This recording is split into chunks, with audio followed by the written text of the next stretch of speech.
कोई चीज का कोई चीज का होते रहे। क्या है कि पहले क्या होता था, जब पार्लियामेंट में सदन में बात उठती थी, अब क्या हो गया कि इनकी गवर्नमेंट मेजॉरिटी में है, तो जब मेजॉरिटी में गवर्नमेंट आती है तो वो खुद ही अपने आप अपने डिसीजन लेती है, वो किसी से कंसल्ट करना नहीं चाह रहे। वो एक तरह से गलत है, क्योंकि है तो डेमोक्रेटिक कंट्री, कोई हम एक उस राज्य में तो जी रहे कि यहाँ पे भैया हिटलर का राज चल रहा है, वो वाला हमारा सिस्टम नहीं है।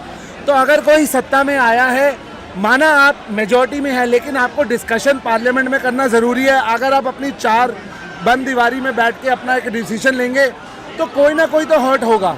तो उसका तरीका ये है, आप आए, पार्लियामेंट के सेशन तभी होते हैं कि आप उसको टॉपिक को रखें, डिस्कस करा जाए, ऑपोजिशन जो है अपने बयान करे, आप अपने, नहीं तो जो आक्रोश है जो जनता में है वो यही है कि पिछले 10 साल में अगर आप देखें, जब से इनकी सरकार है 2014 से 12 साल हो गए इनफैक्ट, नो डाउट इनकी जो फॉलोइंग है वो बहुत ही नेक्स्ट लेवल हो रखी है। लेकिन उस फॉलोइंग में आप पेट्रोल में हम मात खा रहे हैं। हम एक आम आदमी की तरह बात करें, पेट्रोल ये आए किस लिए थे जी, हम पेट्रोल 25 रुपये लाएंगे, हम डॉलर 63 से 25 रुपये लाएंगे, आज डॉलर 100 के पास पहुंच गया, पेट्रोल 100 रुपये पहुँचने लगा है।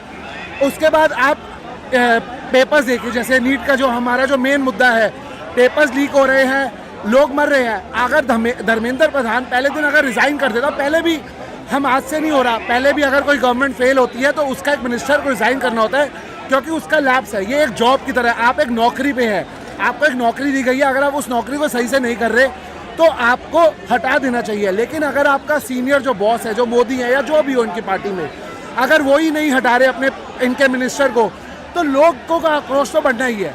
और सर, आज ये बच्चे हैं, चाहे आप इनको बोलो अनएजुकेटेड हो, चाहे आप इनको बोलो अनएम्प्लॉयड हो, but at the end of the day we have to blame the government for that. और ये अनएजुकेटेड जो कह रहे हैं, मैं बता दूं, एक बात अपनी रखना है, और इतनी सभ्य भाषा में, इतनी प्यारी लैंग्वेज में जो आपत्ति इन्होंने दर्ज कराई है, ये सीखना चाहिए लोगों को कि सहज भाषा में भी गंभीर बातें कही जा सकती हैं।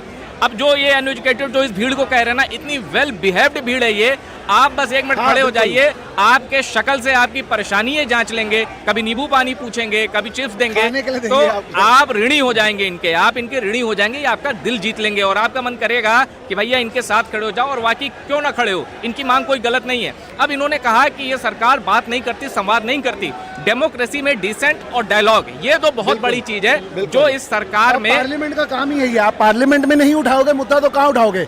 आप अपनी पार्टी का सोच समझ के कि भैया मेरे को ये करना है, वो उससे काम नहीं बनेगा। देश है, देश सबके साथ मिलकर चलता है। आप मिलके ही वोट में आए हो, चाहे पीछे कितने मुद्दे हो, चाहे नीट का हो, वोट चोरी का हो, आप जो मुद्दा उठाओगे कोई ना कहीं वहाँ इसलिए हुआ है क्योंकि गवर्नमेंट ने अपने आप ही अपने डिसीजंस ले लिए। उसने किसी से बात करनी नहीं चाहिए, जो टॉप ऑफ द मोस्ट ने बोला वो मान ली गई है। तो उस चक्कर में ये आक्रोश वही है। आप इसमें कोई बड़ी बात नहीं है। आज ये भीड़ है, कल मैं आई एम श्योर और लोग जड़ेंगे। आपने कल जो हालत देखी, आप कहाँ, कौन से देश में आप बच्चों पे लाठियों से मारते हैं यार, रोना आ गया यार, सॉरी टू से, बट आप बच्चों को मार रहे हो भाई। कल को यार नहीं सॉरी की कोई बात नहीं है। इनफैक्ट जो पुलिस वाले पीट रहे थे वो तक इमोशनल थे, लेकिन ऊपर से ऑर्डर था, यही ऑर्डर धर्मेंद्र प्रधान अच्छे से फॉलो करते हैं। सर, ऑर्डर का एक तरीका होता है, आपके बैचेस नहीं है, सॉरी बट आपके बैचेस नहीं थे। बैचेस के लिए पूछा जा रहा है, सिविल ड्रेस में काम कर रहे हैं, बैचेस थे, वो कि बैचेस टूट गए, कहाँ से टूट गए यार? कुछ तो ऐसे लग रहे थे, और कुछ तो ऐसे लग रहे थे कि सिविल ड्रेस में भी वो नहीं लग रहे थे प्रॉपर। किसी ना, मैं किसी पार्टी का नाम नहीं लेता, बट किसी न किसी पार्टी के कार्यकर्ता लग रहे थे वो, कि प्रॉपर आए हो या लट की उनको मारने की इजाजत दे रखी है। क्यों दे रखी है यार? आप पुलिस हो, आपने रैपिड एक्शन फोर्स मंगवा लिया, आर्मी आपकी आज बॉर्डर पे तैनात कर दिया आपने कि दिल्ली में एंटर ना करे किसान। लेकिन यार ये तरीका नहीं है। आप जो लोग भी आए हैं वो परेशान होके आए हैं। कुछ तो इतने छोटे छोटे बच्चे जिनको आप मार रहे हो यार, खुद सोचो भाई। मतलब हम भी 10 बार सोचेंगे यार कि छोटे बच्चे को हाथ उठाने से पहले यार आप बच्चों पे हाथ उठा रहे हो, और हाथ आप लठ मार रहे हो यार उन्हें। किसके क्या चोट लग रही है? बच्चा सोच, कोई बॉम्बे से आ रहा है, कोई एमपी से आ रहा है, कोई राजस्थान से आ रहा है, मैं दिल्ली वालों को तो ले ही नहीं रहा। उनकी हालत सोचना यार, वो तो इसलिए आ रहे कि चल यार हम एक पार्ट लेते हैं, हमें एजुकेशन अपनी अच्छी करनी है कि एक हमारा मेडिकल अच्छा हो, एक हमारा एजुकेशन अच्छा हो। अगर आप दोनों में ही हमें मात देंगे तो हम तो यार फिर एंड ऑफ द, जिसके पास पैसे है वो कहेगा भैया चलो दिल्ली छोड़ो, इंडिया। और ये सच बात है, एम्स खुलते जा रहे हैं, लेकिन आप हेल्थ सिस्टम भी आप कहेंगे कि बहुत अच्छा हो रहा है, मैं इससे सहमत नहीं हूँ कि हेल्थ सिस्टम भी हमारा इंप्रूव हो रहा है, एम्स खुलते जा रहे हैं, लेकिन आज भी जैसे अभी ये भाई लोगों ने बताया कि अलीगढ़ से आए हैं, एक एक्सीडेंट हो जाए सीधे ये नोएडा रिफर होंगे, और सीरियस हो गया तो दिल्ली। ये हालत है हेल्थ सिस्टम की। चलिए अब बात करते हैं एक और चीज़ की। अब ये बताइए कि ये जो भीड़ है, ये मैं उत्साह इसका देख रहा हूँ, इसका उत्साह दिन के साथ बढ़ता जा रहा बिल्कुल है सर। और ये ऑर्गेनिक भीड़ है, हाँ जी। ये ऑर्गेनिक भीड़ ये कोई है। पैसे देके नहीं आए हुए। एक सेकंड ऐसा नहीं है कि कोई आवाज जो नारे लगते हैं ना, एक सेकंड के लिए ना तो कम हुए हैं ना धीमे हुए हैं। आपसे मैं कुछ और जानना चाहूंगा, ये बताइए, हमने देखा कि शंभू बॉर्डर पे किसान आ गए, अब उनसे बात की, वो वापस चले गए, हाँ जी। उनसे बात कर ली, उनकी मांगे मांग ली, इंडो यूएस डील को लेकर थी और कुछ साथी जो उनके जेल में बनते उनको छुड़ाने को लेकर थी। बात की, किसानों ने कहा भैया हमारी बातें मान ली, हम चले गए, हमारी मांगे पूरी हो गई, हमारा आंदोलन खत्म।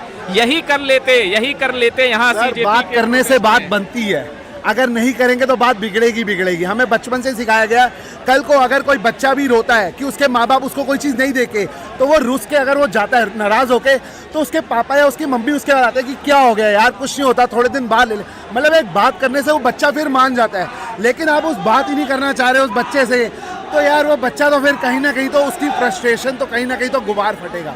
और ये जो जनरेशन है ना, ये देखिए लॉजिक बोलती है, ये लॉजिक पे बिलीव करती है, और ये जनरेशन वाकई सबसे बिल्कुल, अलग है। बिल्कुल सर। मैंने भी शुरू में मुझे लगता था जेंजी एक तरह का स्लैंग है कि भाई आप किसी को नेगेटिव टर्म में कह रहे हो, पर ये जनरेशन हमसे ज्यादा स्मार्ट है, हमसे ज्यादा Tech ये savvy है। सोचती है, हाँ, बिल्कुल। ये सोचती है और एक्शन लेती है, क्रिएटिव है। और इस जनरेशन से कम मैं तो पीछे हूँ। इस जनरेशन का अगर आप कैरेक्टरिस्टिक देखेंगे ना, उस लिहाज से मैं बस पीछे हूँ।